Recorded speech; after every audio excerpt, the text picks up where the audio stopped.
Alright, it's 10:30 a.m. We will begin this work session of the Lake County Board of County Commissioners. I am pulling up an agenda right now, so give me 1 second to get the exact verbiage for our agenda items this morning.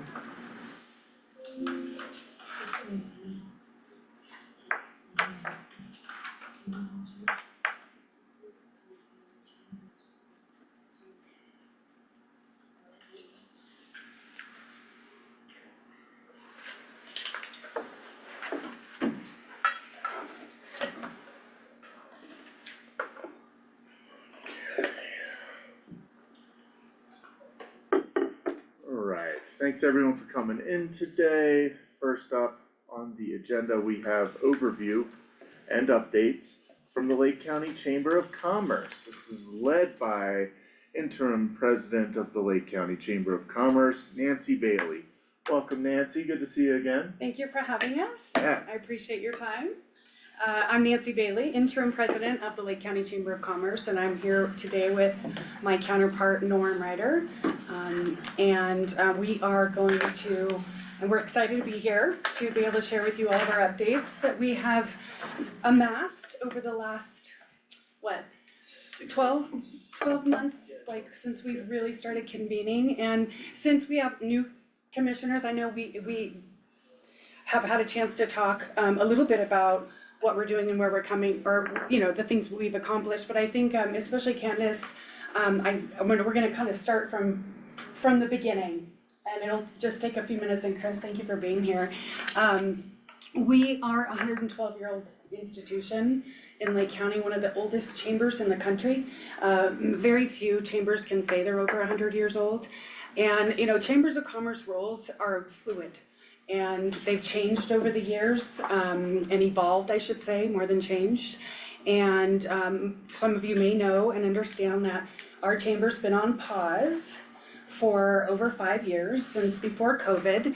And prior to that, it was in our community and a cornerstone of our community for a really long time. And they were the chamber that the community needed at that time. And unfortunately, with leadership changes and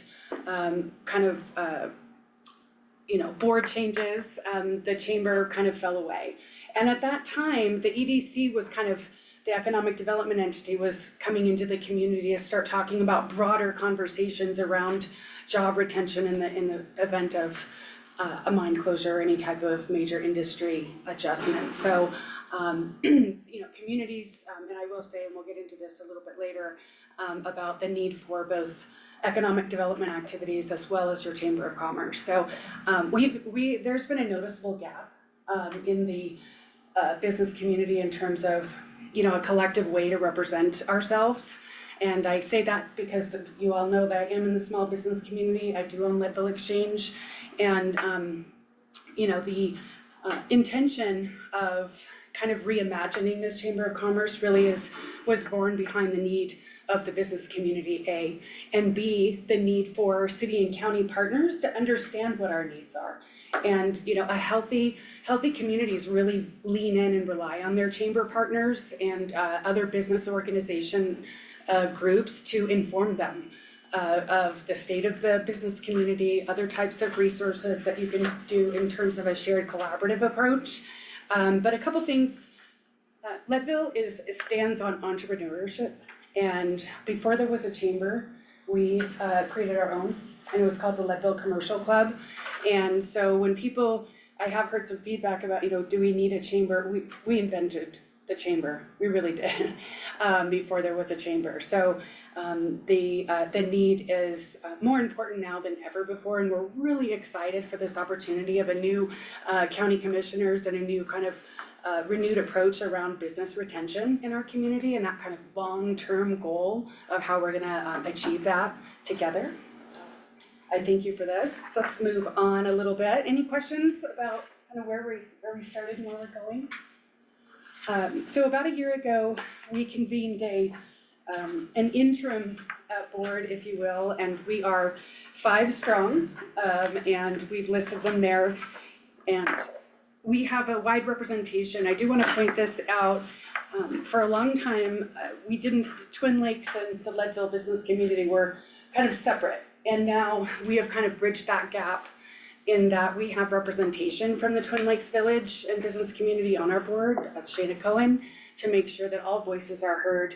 You know, policies and things that affect the business community are you know, a countywide, it's a countywide approach. So we're happy with this. We will have a meaningful election come the time where we have enough members to actually vote on a board. We're hoping that happens in this fiscal year. Bless you. Our goal and intention is that will be happening. And Norm's gonna go over a little bit here about what that membership looks like. But we did wanna, you know, before I kind of get into a couple of the accomplishments, just so the takeaways today are really to understand the importance of our history, the need of the chamber representing the business community, and third, and I feel like the most important really is the relationship we have with our county partners. We are a county-wide organization, and so, you know, we're here to carry out the efforts of your leadership, essentially, to make sure that the business community feels valued, and we can be the conduit to make that happen. So besides building a dynamic board, if you wanna go on to the, or if you want me to.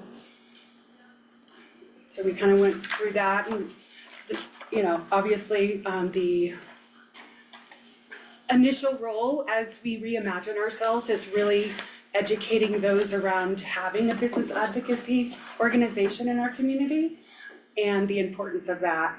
Let's go on to the next one. Few things we have been able to accomplish in the last 6 months since we've been really rolling out our programming calendar, and that starts with monthly leads groups, and these are basically ways for businesses to help each other. It's peer-to-peer support, very powerful. It's it's becoming very popular. And we did carry through and carry over from the old chamber is the business after hours, which we are doing quarterly. And but more importantly, I think, and the things that Norm and I are here to talk to you about today and kind of go over is the institutional part of the organization is off the ground now, and now we can really dive into being that support partner, right? So case in point, the city and county feedback on the race series recommendations and, you know, things of that nature where we can, you know, proactively assist in, you know, the temperature of certain activities and resources that are going on that affect the business community. And we want to be that partner for you. We understand that we have to kind of earn the trust of the county commissioners and staff, and we've been walking that walk for 11 months, and we are not stopping. And we have, I'll turn this over to Norm here in a minute, but I just wanted to kind of reiterate that, you know, this is an organization that we've never had before. This is a new concept, but. Hi, I'm so Hi, sorry. Elsa. It's okay. How's that? Luckily, Elsa's heard my spiel lots of times, so. Yeah. Happy to hear it again. But on this page here, and just give you some examples of, you know, some of the ways that we really intend to work with our county partners and our city partners. And I think this is just the beginning of some of the really important things we can do together and basically start getting used to thinking of us in terms of how is this going to affect jobs, how is this going to affect the business community, and a little bit of value in the business community will go a really long way. We haven't had this representation in a very long time in this way. Very different role than the EDC, and I will touch on this just a little bit because the unfortunate timing of events with the two nonprofits coming and going and rising and devolving at different times and not at the same time, there's a little bit of blurred lines that happen there. And so now we're here to kind of rise up and be consistent with our regional partners. So chamber organizations are informing us on how to be the best business advocacy organization for you all, basically. So, you know, the goal and intention is that, you know, we understand the importance of investing in our business community and what that looks like as we move into, you know, the next few years of your leadership. So Norm, why don't you spend a little bit of time talking about what that investment and membership kind of looks like and how that's kind of evolved over the last 6 months and where we're going with it. Absolutely. Great. So, hi everybody, glad to be here, glad to be at the table as part of the chamber, yeah. As Nancy mentioned, we do have a very dynamic board. I joined the board about 8 months ago. It feels like a startup. I had a couple startups, and this feels like a startup, which is great. It means we have a long history. We also have had the opportunity to retool our offerings that we provide the business community and kind of reinforce some of the good practices in other chambers here in Lake County. So as Nancy mentioned, we have a lot of the block and tackling that we put in place. So we have, the business after hours every quarter. That's a really good opportunity for all the business community to get together. And we just had our last one, was it last week at Windmore Cabins? Yeah, that was really nice. So we like to highlight a local business, and it's a good opportunity for one-on-one conversations. We do that quarterly. As Nancy mentioned, every month we have a leads meeting. That's 8 o'clock, kind of a coffee meeting. And we also have that at one of our business members' location. And we come in that type of forum with a topic, and then all the businesses talk about it. And we're finding that forum has been fantastic for other businesses to learn from, for businesses to learn from other businesses, and to understand like what's some of their best practice or what's causing them success, and they can either adopt them or adapt them to what they need. So that's been really good and well received. So it's part of our networking, part of what we do. So, part of what we're doing as a startup chamber, now we're fully operational in the startup mode. Startup means we're ramping up our membership. So we're up to 40 members, and that's 40 plus or minus depending on the latest that have just come in over the past week. And a very diverse group, a lot of retail, some services-oriented companies. We have, I think, 1 or 2 construction type of, or building type companies. And I don't know if you wanna highlight any other companies that we have. We have about 40, and we anticipate getting to 75 by the fall, which at that point we'll feel like we have enough constituents as members to have a board vote and, to have a member meeting and to vote on a new board. So 2 things, that's a very aggressive goal, and I'm sure we can do that. I did wanna highlight a couple of ones that go beyond kind of membership and more like an investor. And so I think it's important for you guys to know who's investing in us right now. And so that includes CMC as our top investor at this point for 2025.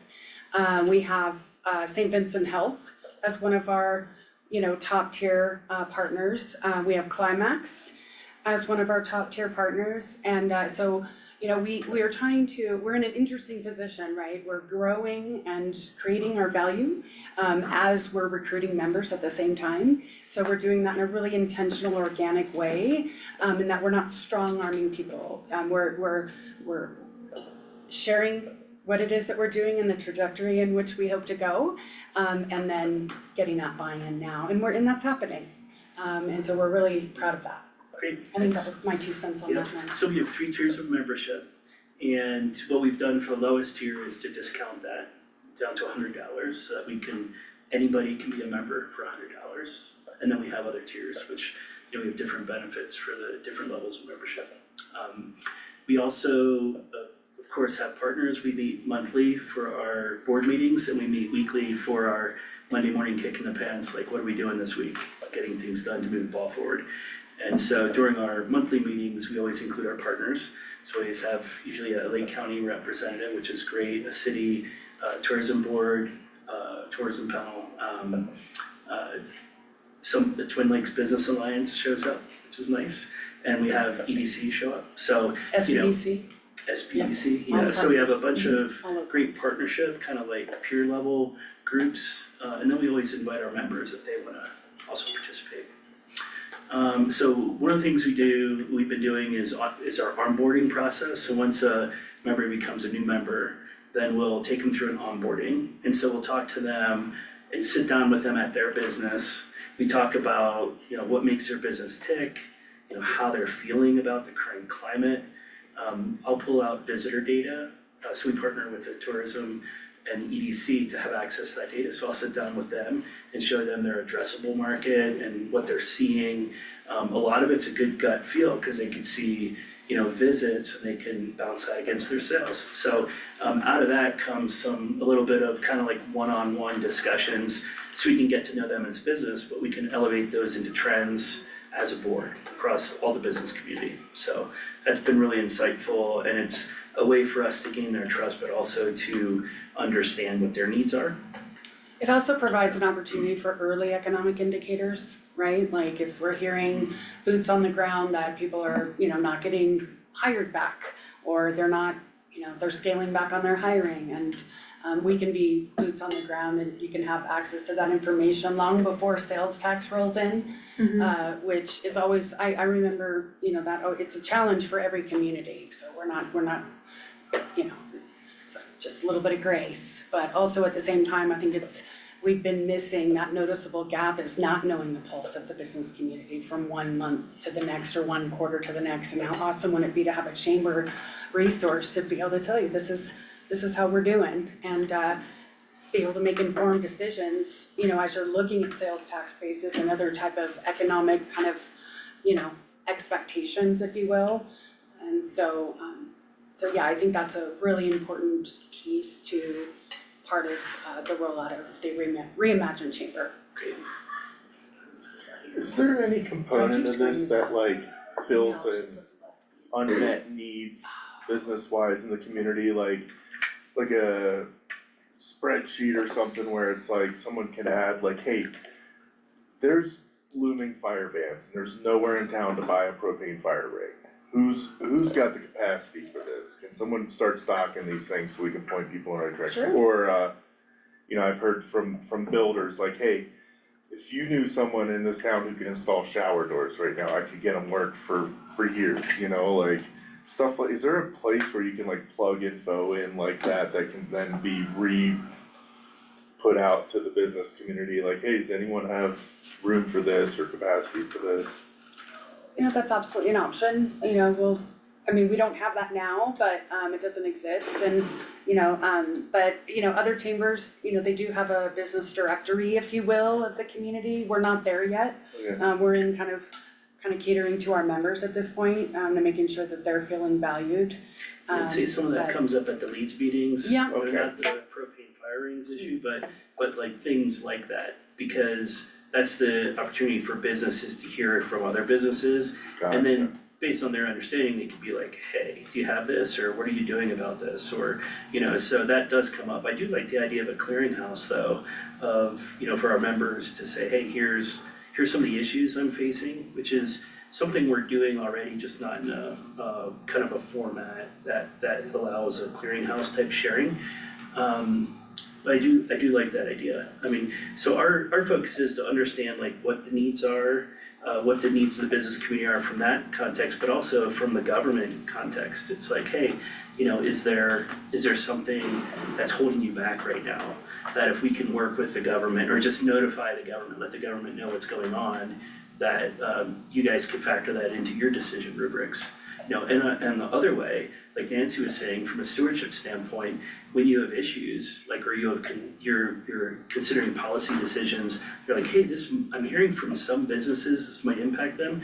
Reaching out to us as a chamber allows us to go out, very much like we did with the race series conversation, and we can then help you have a collective viewpoint on the businesses as you also hear, from individual businesses.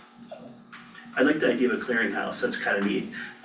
Just to be hey, let's record what the issues are and then have them out there for people to pile on and say, hey, I've already solved this, or I have the same issue. How can we work together to resolve it? And I apologize if that's pretty low level stuff as far as what your guys' No, whole it's not. scope It's absolutely is not in low general, sometimes ideas just kind of jump out of my brain when I'm hearing stuff. And you never know what the issues are. They could be very simple, they could seem very, pedestrian almost, but that's what's holding a small business back. As a small business owner, I feel that. And so knowing, from a labor standpoint, for example, we had one of our restaurant members was in a leads meeting and they heard from one of the hospitality lodging owners, and they're like, oh, that's how you're retaining employees, oh, that's how you're bringing new people in to help you with your labor, and they were able to adopt it, but it's something very similar.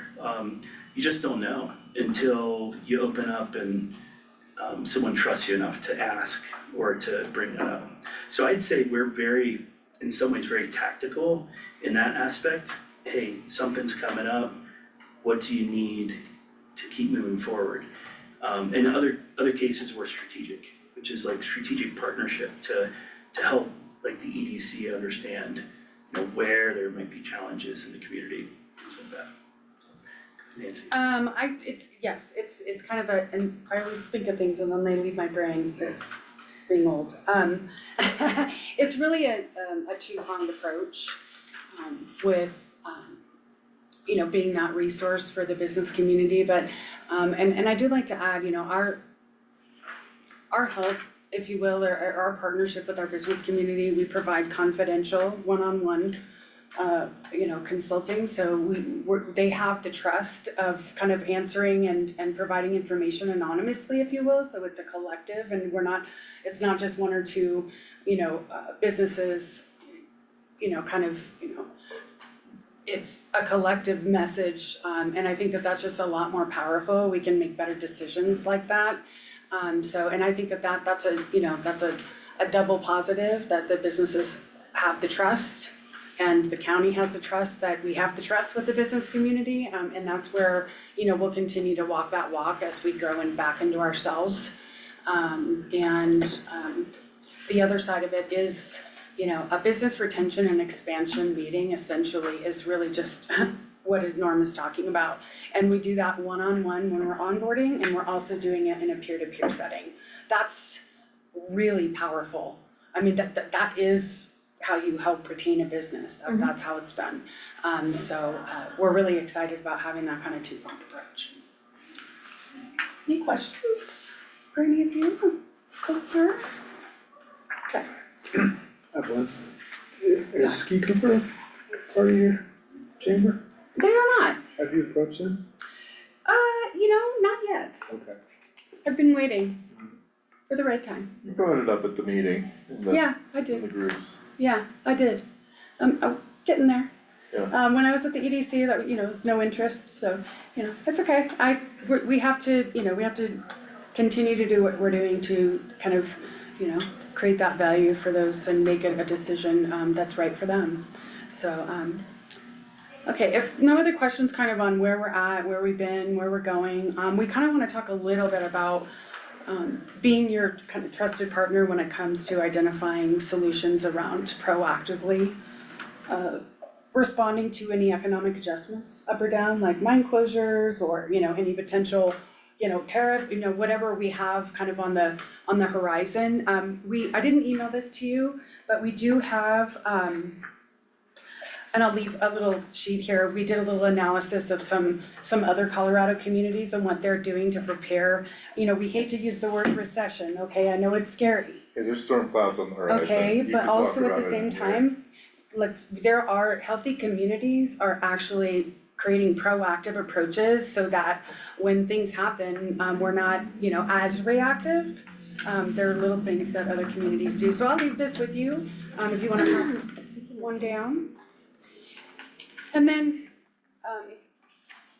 and you haven't missed much, Candace, because we have been, you know, creating all of this. We worked very closely with Lauren to make sure that she was aware of all the things that we've been, you know, to make sure that we're going in the direction that's in alignment with you guys, right? I mean, that's really important takeaway, if for nothing else for all of you today, is that the chamber's, you know, alliance with the county is super important because we are here to carry out your needs for your community. And then, so part of that is, a while back, a few weeks ago, our leadership team have discussed creating a business resiliency roundtable. And, you know, this really it's not a chamber thing, there's multiple partners that were originally identified, and, you know, I've kind of scaled it back. I'm gonna pass this out. I did like a really basic little outline of what it could look like. of what something like this could look like, that we could organize on your behalf, so that you guys don't have to do it and, you know, we can do it together. So, I just wanna leave this with you, just to kind of give you some ideas of some of the things that, that we would like to kind of plan for and get your feedback on, timing on something like this. Like, we feel like time is of the essence at this point, Wait, so- can I have one of Oh, those? sorry, and we then didn't come pass out it with- the other way. Thank you. Thanks. And, you know, not to be confused, I know there's a lot of conversations going around, and this too with, the one community and comp plan. I'm intimate, I know the old comp plan like by heart. And, so I'm really excited about the fact that the city and county are coming together on this effort. And, you know, our efforts dovetail, you know, right into, what really does get identified in that comp plan. And just know that we're fluid, in terms of how you want us to show up, on behalf of the county in terms of being that countywide business organization. And so, you know, we can talk through a little bit, about kind of business resiliency and how you guys kind of see what business resiliency is in the next 4 years of your guys' leadership, and where, you know, where that priority is in terms of how you're gonna be budgeting for 2026 and how you're investing in the business community and job retention. You know, job creation and attracting businesses is really, really tough when the existing business community is, you know, is not feeling supported or being invested in. So we can solve that problem for you, no problem, and be the conduit, for you guys. That's lovely. Thank you. Nancy, is there a date for the? We have not set a date. That's what I'm glad you I was asked. gonna say. I got a little ahead of myself, I'm gonna be honest. I was like, we have to hurry and do it before Memorial Day. And everybody's like, so, I can read the room and I will step back. No, I think that it's important for us to have you guys know that we're ready for it. When you guys feel it's really appropriate to have that conversation, professionally. And what I'm hearing from my counterparts, I'm a member of the Colorado Chamber Alliance, which is where all presidents and CEOs of all chambers meet once a month. Yep. And so we're hearing these things, you know, regionally, across the state in terms of, you know, things like decreased international tourism and other things that, you know, that absolutely will affect, you know, what we're doing. But we also have opportunities, right? We have opportunities to market to our neighbors, and get more of our backyard visitors up to Leadville. So, and I know the tourism panel, you know, has come a really long way, especially under Elsa's leadership. You know, when I first started, it was, you know, it just evolved in an entity that we really needed. So now that that's whole and the Main Street program is whole, and, you know, the chamber can really lean into being that overall business community representative, and then the EDC can now stay focused on what their articles of incorporation are, and that's really those you know, larger, higher level strategic attraction projects and pipeline, you know, really the 10-year out type of activities, which are, by the way, so critical. And not only critical, but they're absolutely mandatory. Yes. I mean, pipeline is, you're not gonna have solutions in place without it. So the EDC can really, you know, start leaning in on what a countywide business incentive guide could look like. You know, what are some types of tax incentives that can be created? You can be creative, lots of other communities are, and we're happy to, I'm a text away, I'm at my shop pretty much every day. We're happy to do deeper dives on any type of activity, you know, that any other community is doing, deep dives on what some business retention efforts look like. And you guys we'll take your lead essentially, but know that, but we're here, prepared, we have the acumen on our board, we have the commitments from the larger employers in town now. And we're gonna continue with what we're doing in terms of being that trusted source for you guys. That's awesome, Nancy. Yeah. That's really nice to have you in here. Thank you, Elsa. Yeah, really proud of you. really grateful for you, I'm really. Thank you. You know what, that means a lot. And you've been front witness to, the journey, and we're really proud and excited for the business community because it has evolved. I mean, let's just, since 2020, our business community has evolved. We have over a dozen new businesses just in the historic core since 2020. And that's an incredible addition to the tax base. And guess what? All those businesses were created without a lot of help from our city and county partners. And I mean, that's just, it's not a criticism, it is, and now we're here to change it. Part of why that happened is because you didn't have a trusted business organization to lean in on. Yep. And that's not fair. So now we're together, and now you have us, and we're here, we're committed. Norm and I are not going anywhere. And we hope to really understand the legacy of a 112-year-old institution on our watch. And the takeaway more than anything today, and I know this may come across a little serious, but we actually have really no option but to make our chamber whole by investing in it. We just do. We can't be without a business advocacy organization. We are living right now the effects of not having a business advocacy organization. So we have to invest in our chamber organization here, and know that what we're doing and our intention and where we're going and our leadership is consistent with our regional partners and with your guys' goals in mind. Thanks for your stalwartness, appreciate you sticking with I it. think that's it, right? I think we're good, 11 o'clock Yeah. on the dot. Candace, did you have any questions for us? I don't think so. I think I'll have to reach out to you to figure out if we're gonna do a roundtable, like a timing and what that Okay. would look like, and just get a little more information from you, maybe in a one-on-one meeting. That'd be great. Yeah. I would love that. Yes, I have actually like a 4 or 5 page document with a real deep dive on what the roundtable could look like. I just didn't include it on this one because, I didn't think we'd get that far in the conversation, but I'm glad we did. So Thanks, Nancy. that's it. Thanks for Thank you your very time. much. I Thank you. appreciate Thank your you guys, time. nice to meet Thank you. you. And good to see you guys. Same. Thanks for your service and your help and Thanks for all your you work. do. Here's extras of these. Oh, cool. Okay. Yeah. On the tip of my brain. I'm just writing down things to have like follow-up conversations down the road about, and I have one on the tip of my brain that I just lost. Do you guys have just a minute between? Topics? Yeah. Yes. Do you wanna pause or do you just wanna chat on? After this is done. Oh, between after our- the stuff, okay. I think Yeah, so. we all collectively have. Got you, we just have a few minutes, yeah, we only have one thing on our. I think I stopped sharing the other. Alright, next on the agenda. Is there a presentation? No, just gonna have a conversation, yeah, I have Okay. my presentation out. Overview and discussion of Lake County's process for the disposition of real property, led by Community Planning and Development Director Ann Schneider. Welcome, Ann. Thank you. Hello.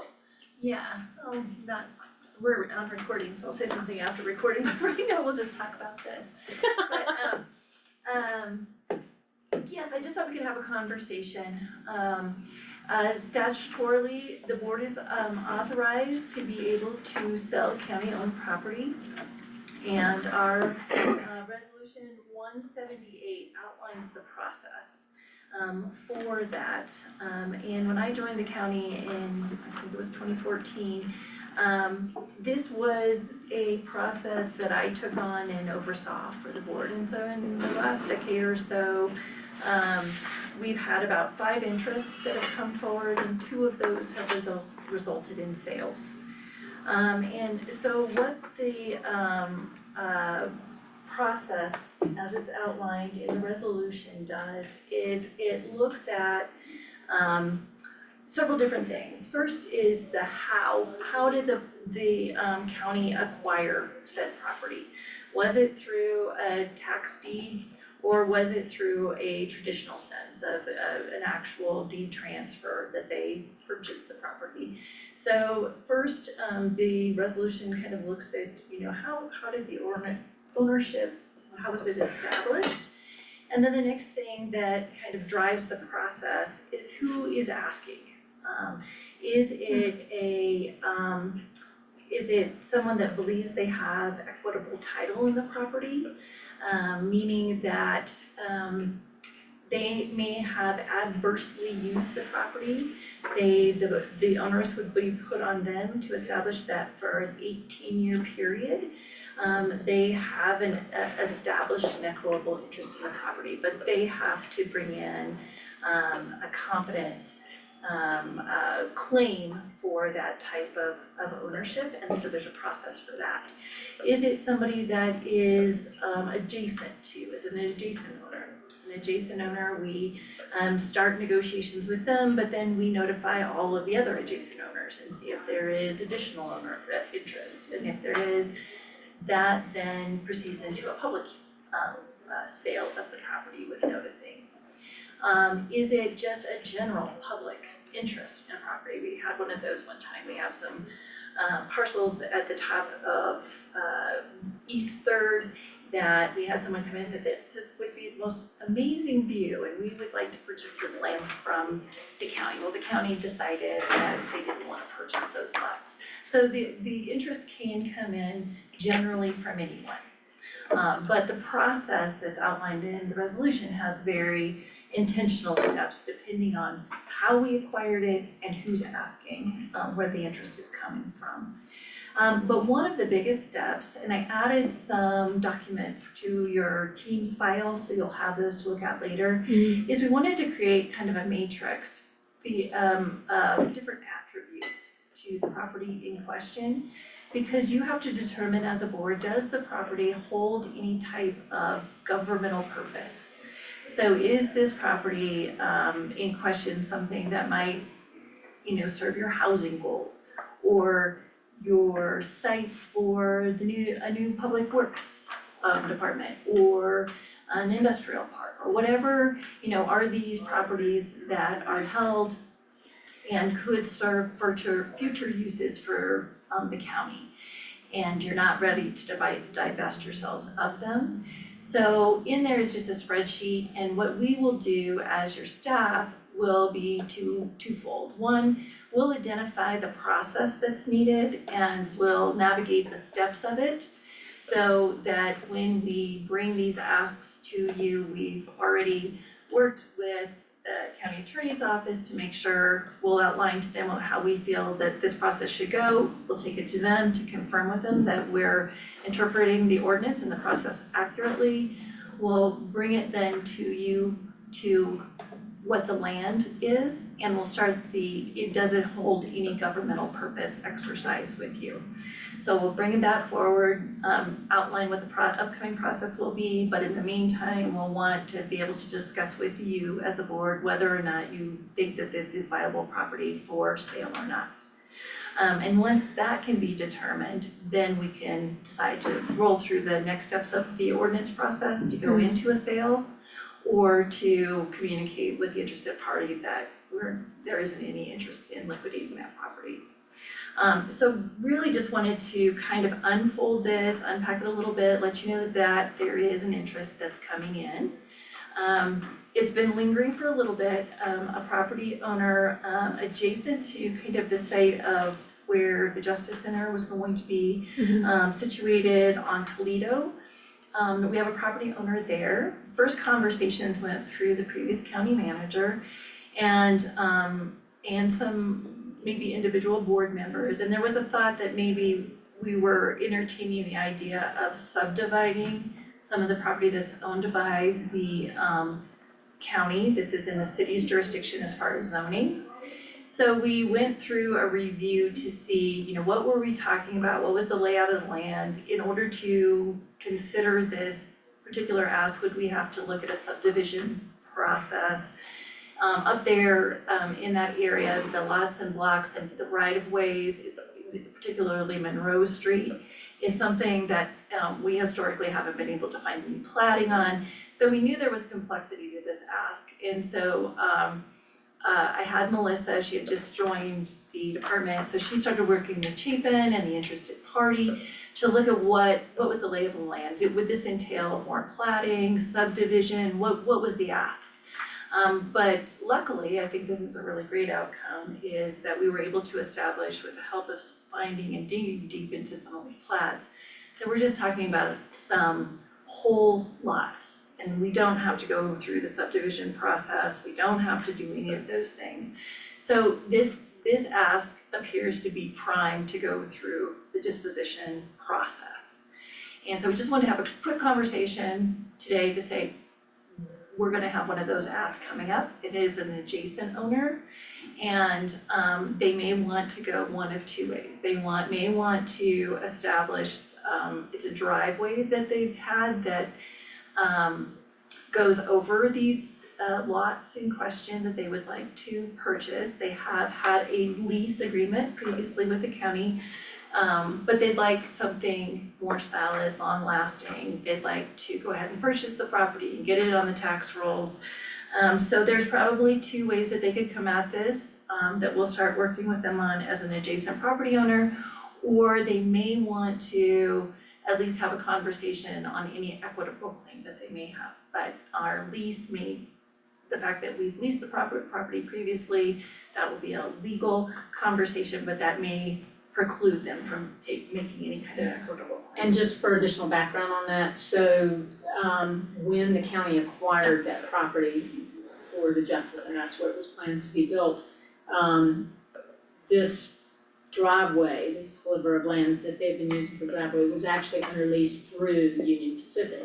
So Union Pacific assigned that lease to the county.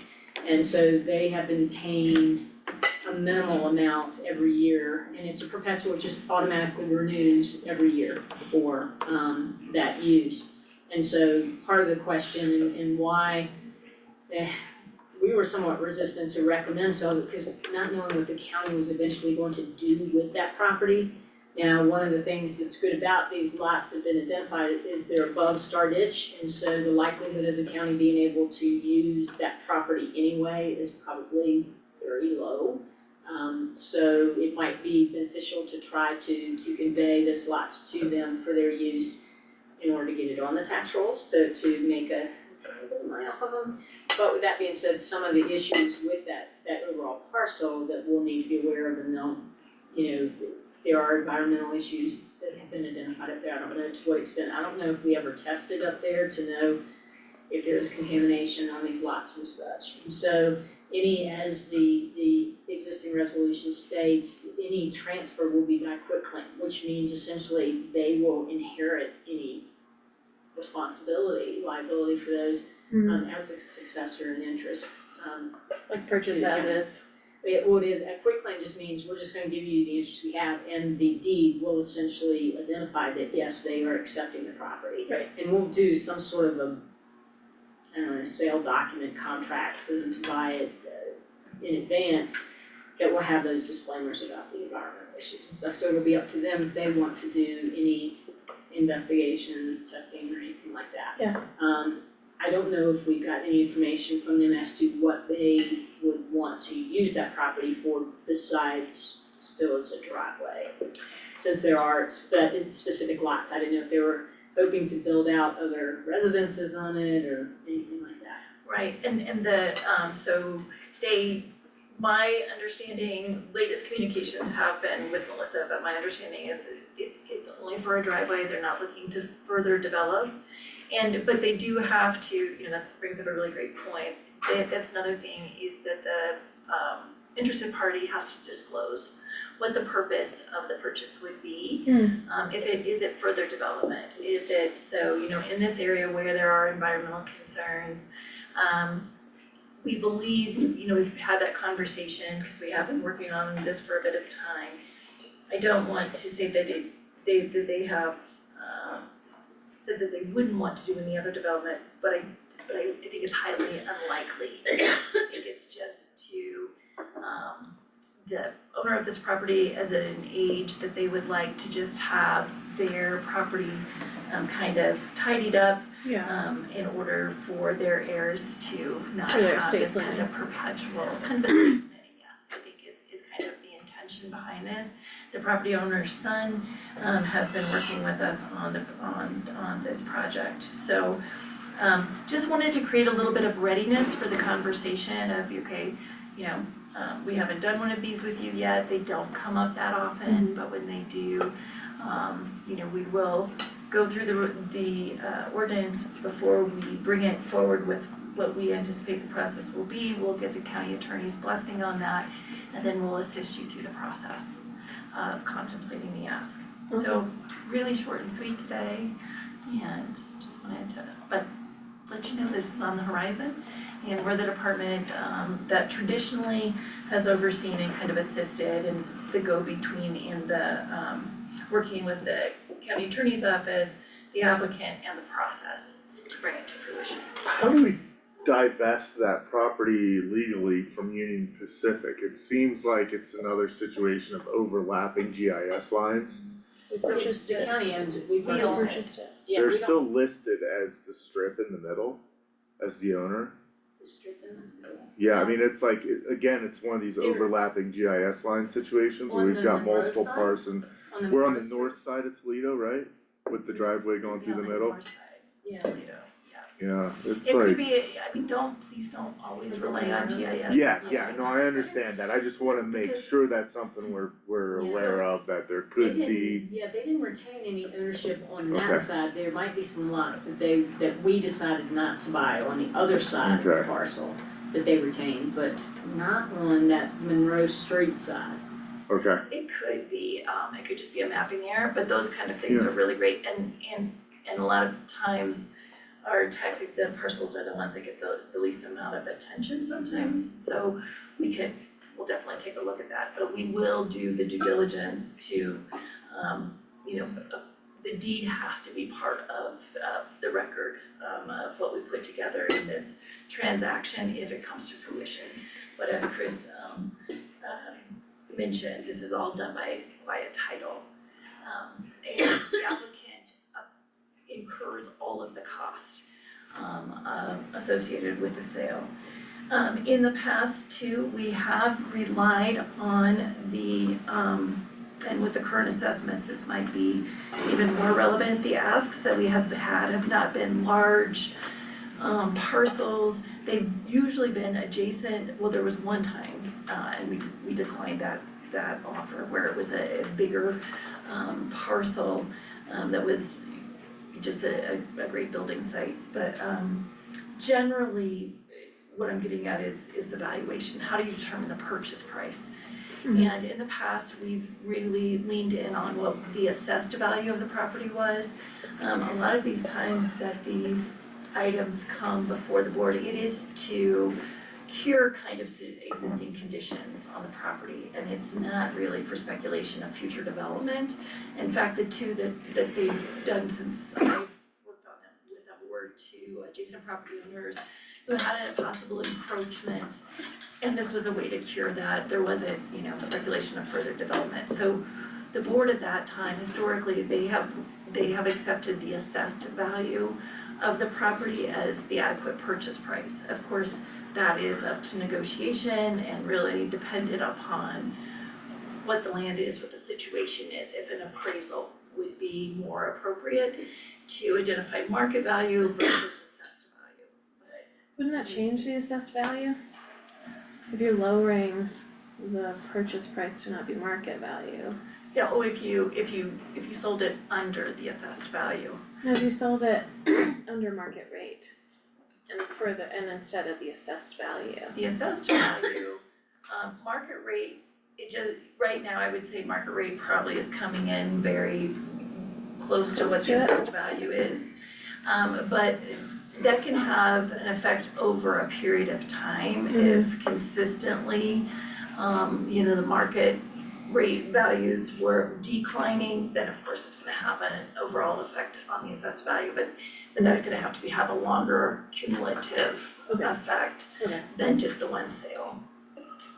Okay. So, but I would say this is one time, there was one time in our history that our assessed value was much lower than the market value. But we've really played catch up on that, and I think there's less of a gap there than there used to be. Oh, for sure. It was hard for So- the assessed value to keep up Yes, in the last like absolutely. 8 years. So there was a time that, going with the assessed value was probably not getting current market, Mhm. but I don't think we're in that situation currently. So, any questions? I know this is all new. I put the resolution in your Teams folder under the work session, so you have it there, as well as the matrix for the property. And so what we'd like to do is probably our next step is to send out this property with all of the different attributes for consideration before we put it on the agenda, to bring the ask forward, if that seems like the best way to handle kind of the evaluation of it. Staff will create a report, we'll plug it into the spreadsheet of different attributes of the property, and just give you kind of a report on making a finding whether it does or doesn't hold any governmental purpose at this point for future development or future use. Mhm. So we would provide that, I think, is a good initial step. And then knowing that in this particular instance, there probably is a likelihood of wanting to go into the process. Cool. For all the reasons that Chris has kind of indicated. I think also narrowing down what the purchase would be, how many lots, and we are only talking about the ones that really are affected by this driveway access. One question I had, it's funny, I didn't know if in considering this, when you look at the existing resolution, if you felt there were any updates needed to that from the CPD's perspective, because we're talking about a resolution that's 40, how many years old now? 47 years old. Yeah. If there were things that have changed enough with y'all's process that it might be worth, considering updates to. I think the resolution, I think for the particular ask that we have in front of us, I think it might be sufficient for that. But I think where it really isn't, we need a different process established is with the sale of any deed restricted housing that the county creates. Well, and that's, So that was that's kind of what I was getting, I didn't know if we'd get any thought to that, cause it'd probably be better to start looking at sooner than later, and instead of having to rush through a process of, we need to update this resolution now because of issues we're running into with the affordable housing. Absolutely. So I think for these, these kind of land acquisitions where, particularly in the position that we are, but definitely some forward thinking into how do we sell housing that we're creating. So, because this is certainly not addressed in this process. Mhm. This is just assuming ownership in kind of these different methods of how do we acquire the property and how do we dispose of it, but there's no thought behind the creation of the county actually creating housing. Cause I think that is, the property that's being used is for the housing at 10-200 is county-owned property, so technically it will be a disposition of that to each buyer. And Right. so we need to probably, Time for some updating. yeah, Or Over a finding, year-old. some way by which we have I would say, much more streamlined process for the disposition of that particular kind of ownership. Going back to things from the 80s again, this disposition setup. Okay, so there's a lot of small parcels wrapped up into the edge of this that are also owned. Are they taking all of it? Yeah, I All the think, smaller ones or just the, I think it's just where, basically where their driveway is, and you can see that on the GIS. and that goes all the way down to Harrison Avenue. Okay, let me ask, No, we need to no. check and see what you're looking at. I don't know What what are you're you looking looking at. I'm You're on the not- north We're side not of, looking at this whole parcel, No. okay? Click out of that. We're just looking at a There's just couple a of lots. driveway Yeah, right there's over here that he's is on, And you don't oh, I'm see the looking at lots of this lots. guy, Just you guys clicking are at talking one about big- this. You're just clicking one big lot, but that does not mean that Well, that this is is the one that has a what, driveway going through the middle of it and it's owned by the county, so that's just sorry. a random road. It's over here. right, Ann? Yes, I'm sure it's the on Jack Monroe Brink, side. it's the Brink property Yeah, at Brink. 130 Toledo, and it's just right there off Monroe. Okay, I'm looking at a giant parcel that I'm No. like, wow, this is a So big, that giant parcel, so when you But look this at one a just tax, doesn't have when you any look land. at the The assessor's GIS parcel map. It's not perfect. I know, I understand that, it's just the tool that I have at my fingertips to. I know, it's just you're expecting it to be like what you're seeing is true, and I just, The I'm other, worried that. the other thing that doesn't represent are you can't see there are the lots and blocks. So that's one big boundary, but within it is a series of, actually even alleyways and lots and blocks. So underneath that is the platted lay of the land. And so what they're interested in is lots adjacent to their home and not that whole parcel.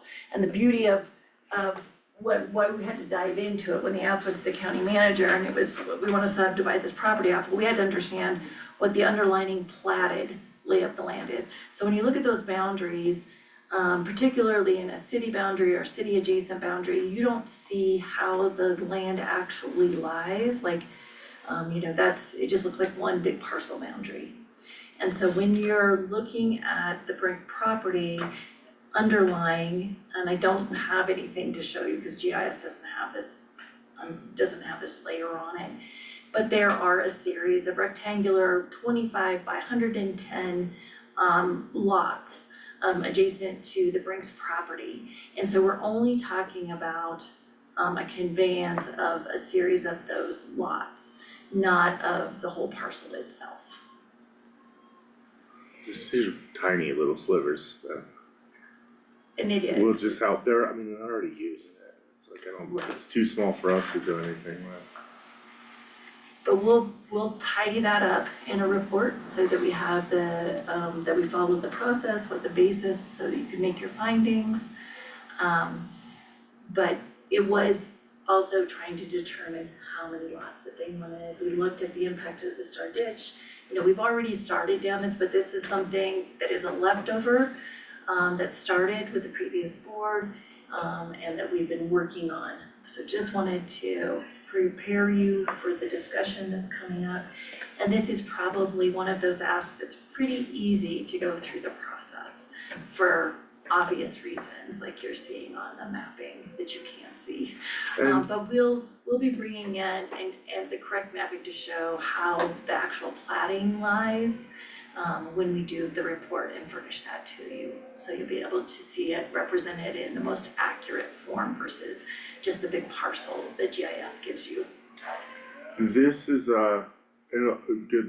probably a good small test for us to identify other issues like Chris just did with updating some things and figuring out this process. I've had friends in town who have gotten large chunks of land for like pennies through stuff like this, like, oh hey, like whether it's the county, whether it's someone else, like they've bought, like there's, I don't know, it seems like there's lots of weird random chunks of land all over this town that no one knows where the edges are, no one knows where, all the details of these things, and I worry that I wanna make sure we're not being taken advantage of with anything, and that I need to educate myself a lot more on this, obviously. But while I have you here and we're on this subject, what's the difference when something shows up as owned by Lake County versus owned by Lake County Board of County Commissioners? Is that the same thing for all intents and purposes? Yes. Okay. When they say we had encountered a situation like this, but it was on a bit of a bigger scale, and they were like, oh, I'm just buying this so I can move the fence in my backyard, back a few 100 feet, and now I've got a bigger yard or something. How obligated are they to stick to what they say they're gonna do with it? Like, is there a time frame? You mentioned 18 years, which seems like an odd number to me. No, that's to prove like adverse possession. Okay, So that's like if Which you can't have against a Right. government entity. So somebody, like the Brinks couldn't, when you talk about a potential equitable claim to property, they couldn't say, well, we've had this driveway leased for decades now, so we're going to assert that we actually own it under adverse possession. You can't do that against a government entity, there's no such thing. So, right, so they can't automatically claim that. This resolution gives the county the ability to think about something that mirrors an equitable Yes. claim. Yeah. But the county still has control over that, whereas proving adverse possession, it means going into a court of law and a judge making that decision. This just says, well, you can come in and you can make a similar claim, but you can't do that. You can't circumvent the board and go directly into a court of law and do that. So it's something for consideration, but it's not an automatic, you can't do adverse possession against a sovereign. So, but back to the basis of your question, I think sometimes the amount of land that they're asking to acquire can be, like if somebody says, I need this, like in this instance, it's a fence, it's a driveway, so particularly, they're probably only going to purchase enough land to accommodate that. They're not asking for 20 acres to do that, they're not asking for a dozen lots to accomplish that. So I would say the purchase has to align with the use of the property, so I think some of those things would be very telling through that. And I think, the other thing before you even start the discussion with a buyer is, does this hold any value for community use, for public use? Before you even entertain it, so that you could alleviate those. The other two things that I heard in there that, are, the ordinance will call for a survey if there is lot lines are in question. So the buyer is responsible for getting a survey to prove boundaries. The other is the buyer has to provide a title commitment at their O&E report at their expense. So we are looking at title issues. We're also looking at boundaries that's already baked into the resolution. And then the ask itself, I think that you'll be able to absolutely have that sniff test of, is this an authentic ask? Or is this really meant to only accommodate this? Or are they asking for enough land to accommodate some further development? And if that is, then we wanna know why you need this additional land. But you could have, all of those questions are on the table for discussion through the process, so that you can fully understand what the nature of the purchase would be. Great, thank you for clarifying that to me, Yeah, because no, any other? I know there's a history of when we're looking back in time a little bit, probably not even all that far, there's a history of some shady land deals around between the city or the county and private individuals, and I imagine we've put a pretty good stop to stuff like that. I just don't know how, I don't know what the mechanisms were, I don't know what changed for the better, or if there's other areas we can be like, hey, we can't really, other ways we can improve or things to look out for.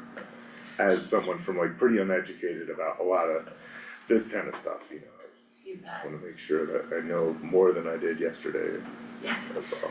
Well, per this resolution that's been in place since 2001, the county, and by statute, they are required to follow this process. So I can't speak to, I know of the ones since, in the last 10 years, since I've been here, and I know of 2 that have gone successfully through the process. And those files are available anytime if you wanna see what those were.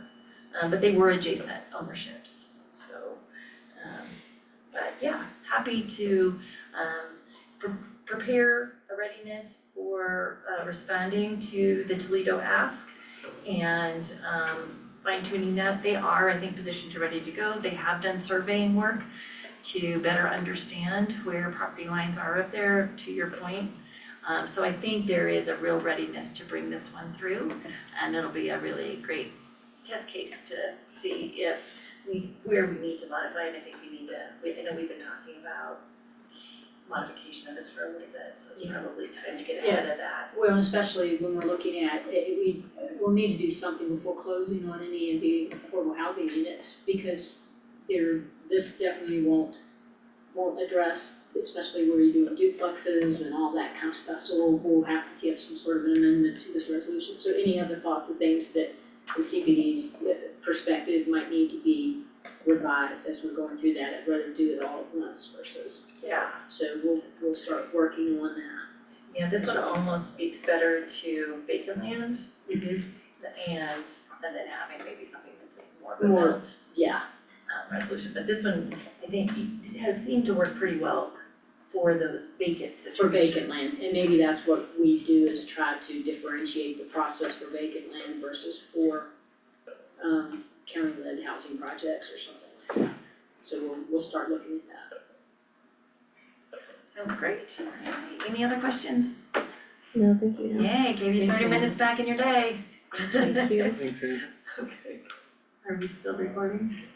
We Yeah, I are. think Andy has to end it. Oh, Andy. It is 11:34-ish, and we will conclude this morning's work session, Lake County Board of County Commissioners.